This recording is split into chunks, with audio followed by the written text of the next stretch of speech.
Hello, another Thursday live. Like I said, I'm trying to do these once a week at around lunchtime on a Thursday.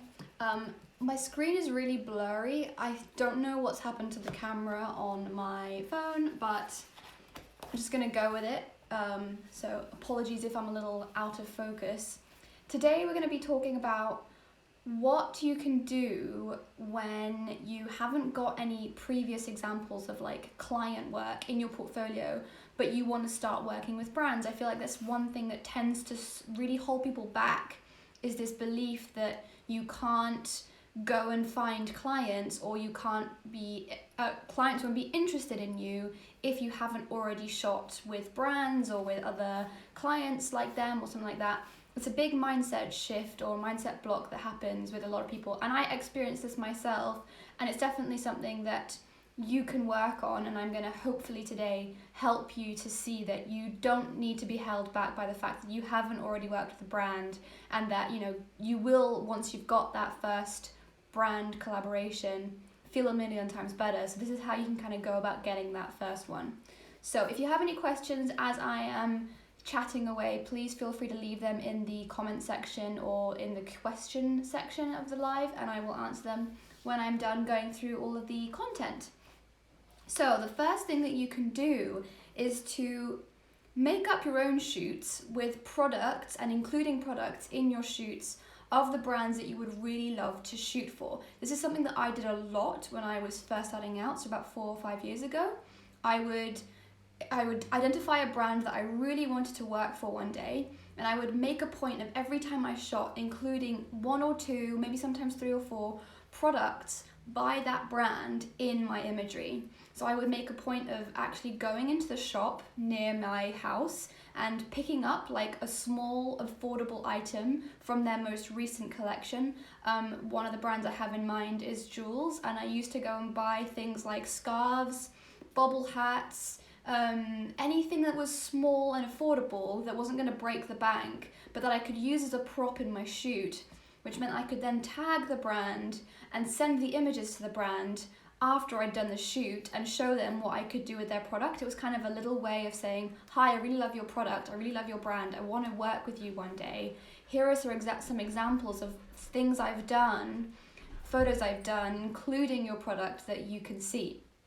And that was a really good way for me to kind of build up a bit of a know-how or a bit of a repertoire of work that I could send to brands, and also get me on the radar of some brands. I still do this today. So about 2 weeks ago, I did a shoot with an amazing influencer local to the area, and we used a ton of different products from different brands, and some of them were sent to us by brands, but others we were just using because it was stuff that we already had, and I have made a point of sending those images to the brands that we had never spoken to and saying, here are the images I've shot recently using your product. Some of the product was current collection, so it is relevant to them.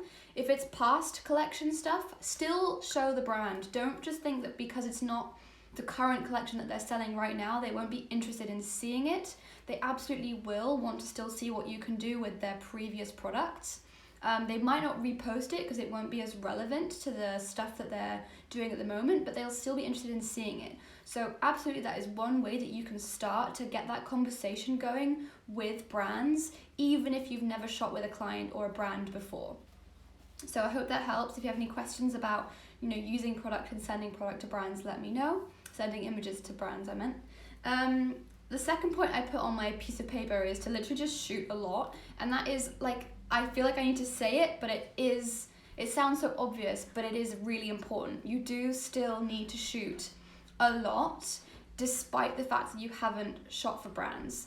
I want you to be going out at least once a week and doing some kind of editorial, some kind of test shoot, collaborating with people. You need to look busy. You need to be perceived to be someone who is out working. No one knows that you're not necessarily being paid for everything. It doesn't matter.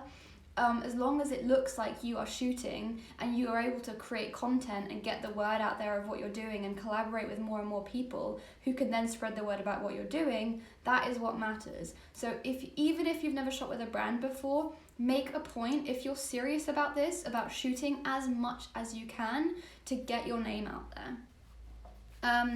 The third point I've made is to pitch yourself for collaborations. Now, there's a big divide amongst the creative photography community and the creative community at wide, not just in photography, as to, should you or shouldn't you work for free? What's the border? What's the middle ground of this? And it's completely personal. It's up to you to decide what you're comfortable with. But one of the ways that I have always found, and that I've found with most people I've spoken to, that they have got traction and then been able to start getting hired by clients, is by working in collaboration with other people. That might mean collaborating with makeup artists and hairstylists and coming up with ideas for your own shoots and then putting them on social media or sending them to magazines. But that is what gets you noticed. Equally, you can also collaborate with brands. There is no reason that you can't when you're just getting started. If you've never ever worked with a brand before, your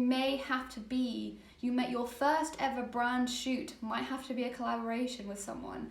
I did. That is completely normal. It's very, very normal for photographers to, when they are very first starting out. I'm not saying this is going to be something you have to do forever or even that long, but just to get that traction going, getting a couple of collaborative shoots going where you say you worked with the brand, you shot the imagery for the brand, and then they were able to use the images on their end, and you can then say, I worked with this brand. That absolutely will help elevate your work going forward and be able to mean that you can add that brand name to your client list. It doesn't matter that it was an exchange of product, or maybe they gave you product or did the shoot for free. It doesn't matter that happened. What matters is that you did something for someone else that is work, that is actual physical work that you did for them. So you can therefore add that client name to your client list. And it goes without saying that the moment you have a name next to your name, it does elevate your whole business. So doing collaborations, I think, is probably undervalued quite a lot. I think it's quite useful. I wouldn't say do it for the long term, do it for a little bit to get started and then move on and trying to get paid shoots or even just small fees to compensate for your time. The fourth thing I have on my list is to reach out to PR agents. So you don't actually have to necessarily always go to the in-house team at a brand to try and get collaborations going. You can reach out to PR agents, and this is what most of us do, is to, when you're just getting started and you're building your portfolio, you've got a couple of test shoots you've done with your own wardrobe, and you've used your model's wardrobe, and you've used your friend's wardrobe, and you have evidence of the fact that you can take good images. You can then start approaching PR agencies and saying, hi, would you lend me some product to use in a shoot I'm doing this Friday or this Saturday? PR agents, especially the smaller agencies, I wouldn't say go to the very top PR agencies in the city you're in or the area you're in. Try with some of the smaller ones and see if they have any clients of theirs who are really looking to grow their social media, have a little bit of extra content they can share, those sorts of things, and then they will send you product that you can use for the shoot, which you then send back. I'm thinking more like editorial here, not so much this is like a campaign. It's more of you're doing an editorial project. Maybe you're going to get sent a couple of different brand products and you can use those. That is a fantastic way for a brand to be able to see what you can do with their product once again. The whole thing I'm trying to get out here is you want to be able to show brands what you can do with their product to make them able to sell their product more. That is everything that we're doing here all the time. Fashion photography is about selling products to the consumer, and the way that brands do that is by having product in photo and in video. So if you can think of ways to help brands sell their products, they're going to love you. What do you mean PR agency? Good question. So a PR agency is a public relations agency. Public relations is anything to do with trying to spread the word in the media about a product. So when you buy a magazine and you see the shopping pages in magazines, the big collages where they have all the different dresses that are on sale right now that are in season, or here are the latest pics of what's on trend in the next couple of months. Those will generally have been PR agents sending the magazine examples of what the clients that they represent have in season at the moment, and that they ask the magazine if they want to feature them. PR agents also hold on to samples of jewelry, of dresses, of all kinds of products, and if you're into like shooting interiors, they also tend to hold things like candles and lamps and blankets and all the things, anything product. PR agents will tend to send it out to stylists or photographers to use in their photo shoots, and then in exchange the brand can use the images on social media with a tag, of course, or they go in magazines. This is also how magazines, when they're commissioning their own photo shoots, get the product. So they will go to a PR agent and say, we're doing a shoot on spring summer 21, I'm thinking way ahead of time here, but they're doing a shoot on, let's say we're doing a photo shoot based on the trends of autumn winter 20. What brands do you have at the moment? What clothes do you have at the moment that we can borrow? The PR agent will send the clothes to the magazine or to the stylist who's doing the shoot with the magazine, and then they use them. That's what I do when I do a shoot. A stylist will come to a shoot that I'm organising with loads of samples that they have borrowed from PR agencies. Sometimes the PR agents are in-house, which means that a brand will have their own PR agent who literally works full-time for the brand, doing nothing but PR to try and promote the brand within the media. Or there will be agencies who look after multiple different brands, and they work on, a couple, like maybe 10 brands, I'm just putting it out there. And their job is to help those 10 brands get as much media attention and as much press as possible about their product and their brand. So if you've not already tried reaching out to PR agents to borrow things, to kind of get your name out there, that's something you could absolutely start doing. The next thing is to collaborate with influencers. So I mentioned earlier that 2 weeks ago I did a shoot with an influencer called Lindsay. The images we did were great and we had a great time, and the whole point of doing that collaboration is that we both have similar destinations of where we want our careers to go. Lindsay really wants to work with similar brands to me, so it made complete sense for us to do a collaboration where I did photos of her, she modeled for me, we worked together and contacted brands that both of us really love and want to work with one day, and they sent us samples to use in our photo shoot. In exchange for sending us the samples, the brand gets promotion on Lindsay's channel, as channels of social media. They get promotion on my channel, and they can also use the images on their channels if they so wish to.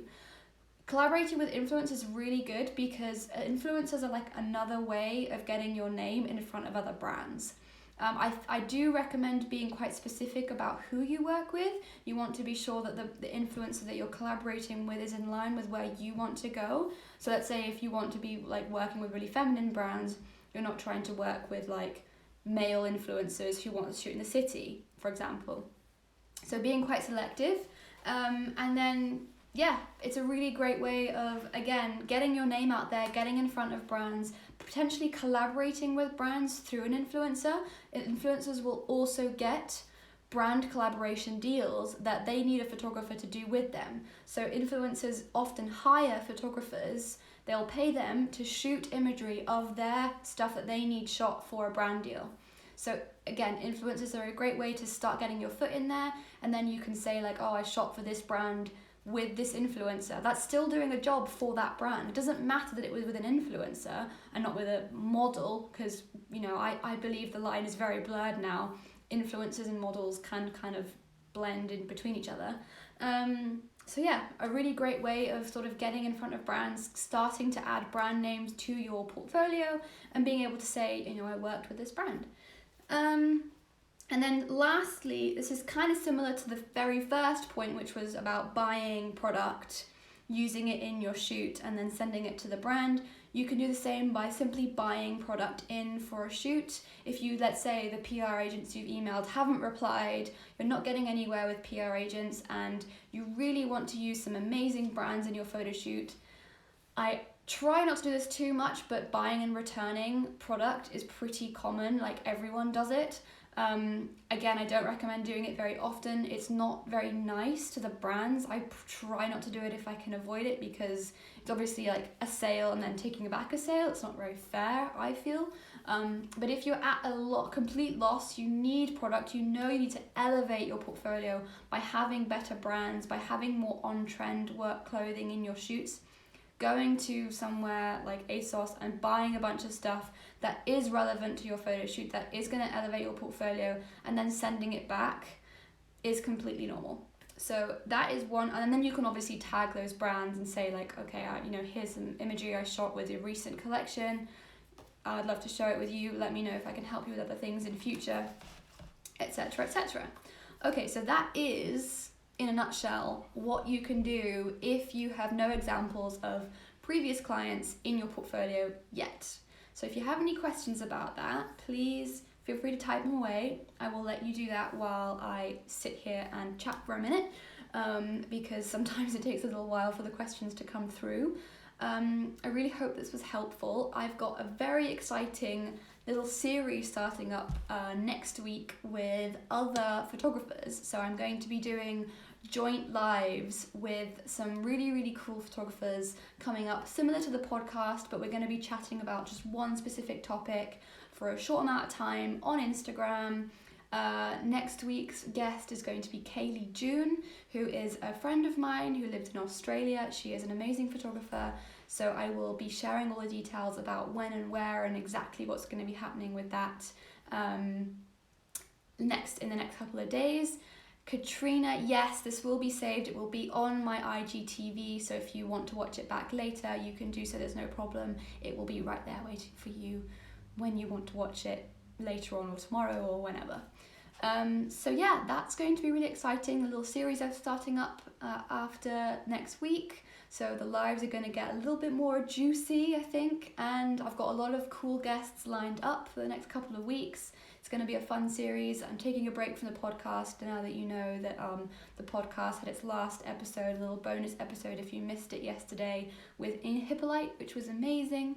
So instead of podcasting, we're going to be doing some little Instagram lives. Like I said, any questions, please feel free to ask them now. If you have no questions, great, that means I did a good job, and I will probably just leave you there, and I'll come back next week. As always, if you have questions afterwards, feel free to DM me and I will answer your questions in the DMs or on stories. Cool. Thank you so much, guys, and I will see you next week. Bye.